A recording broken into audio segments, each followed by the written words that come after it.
And joining me now is Jayen Mehta. He's the MD of Amul. Appreciate your joining us, Mr. Mehta.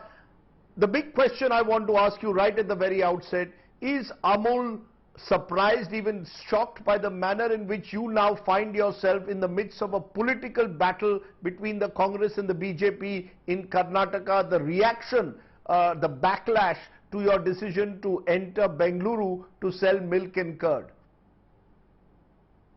It's been wrongly portrayed as Amul is working against Nandini. It's never been Amul versus Nandini. It's always been Amul and Nandini together. Both as cooperatives, we are owned by the farmers. We work with the same values, mission and the model. And together for decades, we've been working together to build not just our respective states, but India also is the largest producer of milk in the world. So the backlash from the customers, from the... Then how... Sorry. Then how do you explain the backlash? How do you explain the hashtags, go back Amul, save Nandini? How do you explain it? How do you explain the fact that you find yourself, as I said, in the midst of a very acrimonious political battle? You're being accused in a way of entering Karnataka to finish Nandini according to the Congress. So it's actually wrong information being spread for Amul as well as the relationship we enjoy with Nandini, and that's what has caused all this. But that's why if we can talk about the facts about the relationship we enjoy and the cooperation we've been doing, actually it will solve most of the problems. Fact number one, our entry into Karnataka fresh milk market is not new. In North Karnataka, Hubli, Belgaum, we've been selling Amul milk and dahi and buttermilk since 2015-16. So the entry into Bangalore only with a limited purpose of selling our products at our prices only through e-commerce channel can actually do nothing to Nandini. And the managing director of Nandini also has admitted that Amul cannot make any dent in Nandini's business in the Bangalore market. Second, Amul continues to make ice creams using Karnataka Nandini's milk, using their plants and facilities, and we've been doing this since 1998. Yesterday also 30,000 liters of ice cream was packed at 3 of their plants and sold in Karnataka and rest of South India. So this is what a relationship we enjoy of working together. Not only on this, during COVID 2021, when there was huge glut of milk, no demand of milk and dairy products, we processed almost 2 lakh equivalent of milk into cheese at their factories there in Karnataka, and we bought that cheese and used it for us. I can talk about number of instances in which we both as cooperatives have been working closely with each other for the benefit of the farmers of Karnataka, and I'm sure we'll continue to do so in future. I cannot comment on the criticism because those people who are trolling us or participating in these hashtag movements are perhaps our customers, if not currently the potential ones. So I'll not get into that space of the debate which is happening. But we as Amul are very clear that as a cooperative, we will never ever think of hurting the farmers of Karnataka, of Nandini as a brand, and together, two cooperatives brand will keep the private and the multinationals out. I think the concern there, Mr. Mehta, is that there is a speculation that the Karnataka Milk Federation and the cooperatives there could be merged at some stage with Amul. And this is based on what the Corporation Minister, also Home Minister Amit Shah, had said in October 2022. He said in Guwahati, the process to form a multi-state cooperative society by merging Amul and 5 other cooperative societies has been started. Now this has led some to believe that an Amul-Nandini merger could be an offshoot of this announcement. Sir, we are both cooperative societies registered under our respective state cooperative acts. So there is no question of merger of these two cooperatives per se. Talking about this statement of the new multi-state cooperative societies, sir, I'm happy to say that there are 3 new multi-state cooperatives which have been set up recently. There is one multi-state cooperative on exports, the another is multi-state cooperative on organics, and the third is on seeds. And I'm happy that Amul, along with 4 or 5 other top cooperatives of the country, IFCO, CRIPCO, NCDC, NAFED, NDDB, National Consumer Cooperative Federation, all between 6-7 of us, we are incubating these 3 new multi-state cooperatives. So any product, any cooperative makes in India, this new one multi-state cooperative will export it across the world. The second is on organics, means any organic producer in the country, as an individual or as a cooperative, whatever products he makes, this another multi-state cooperative of organics will find a market for the same, and that marketing job will be done by us at Amul. And third, any farmer across any village of the country wants a certified seed, the new multi-state cooperative on seeds will provide that. So what Honorable Home Minister said is actually being translated into these 3 new multi-state cooperative societies promoted by Amul and few others, and that has already taken shape.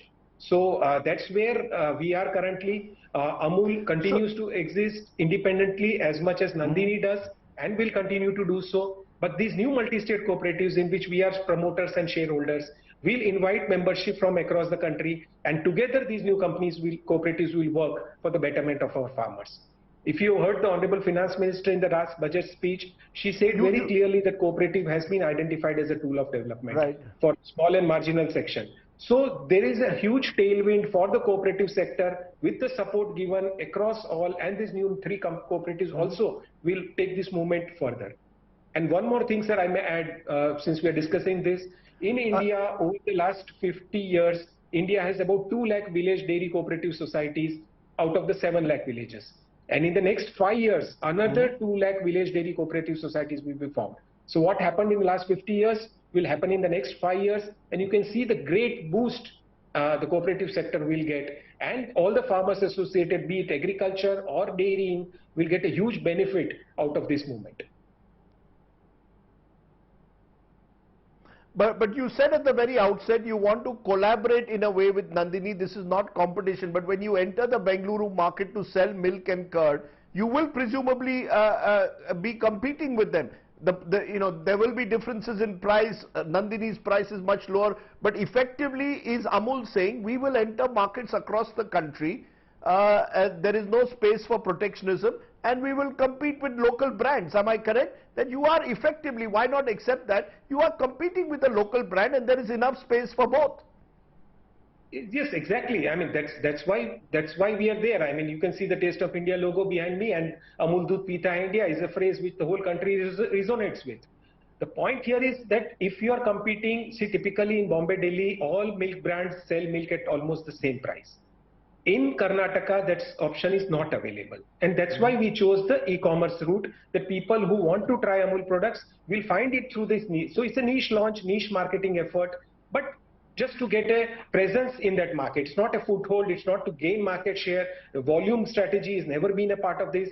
So it's a very, very simple marketing mix that we used, using the pricing that is prevalent in rest of the country, no undercutting of the existing brands, using a niche distribution channel, not using mass media to promote the product, and just trying to meet the niche requirement of the market. I mean, so if Amul products are available in 50 countries around the world, every single state of the country, all the butter cheese has been sold in Karnataka for last 50 years. I mean, fresh milk also will find its own small space. I mean, and we don't have huge ambitions on that per se. So given what you are saying, and given what the kind of political reaction, you're confident of entering Karnataka irrespective of whether the government changes a month from now. Am I correct that Amul is not going to back off, that you're going to continue to enter Karnataka in the manner that you've spelt out, irrespective of whatever happens in next month's election? Yes, of course, because Honorable Chief Minister himself said that Amul is welcoming to Karnataka, and Nandini also accepts that Amul is not going to hurt it anyway. So, I mean, our intentions are fair. Our activities of aligning with Karnataka Milk Federation and its farmers are very, very transparent and very positive. And obviously the same relationship will continue, and obviously Amul products will be available to the citizens of Bangalore and other markets of North Karnataka where we have been selling since 2015. We'll continue this relationship. Even if there is a Congress government, because it is the Congress government that is claiming this is a hostile entry. So even if there is a Congress government next month in Karnataka, you believe that Amul will continue to spread in Karnataka and will be there along with Nandini? I cannot talk about the election results or the political environment, but fact remains that every single state of the country, irrespective of whatever government is there, Amul continues to exist and coexist with the respective brands of the respective states. So I see no reason in saying that irrespective of whatever happens, Amul will be there to serve the interests of the consumers of Karnataka and the farmers of the Karnataka state. Okay, Mr. Mehta, I appreciate your joining us and setting the record straight there on Amul's position on its entry into Karnataka. Thank you so much for joining us here on India. Thanks so much for that. Thanks.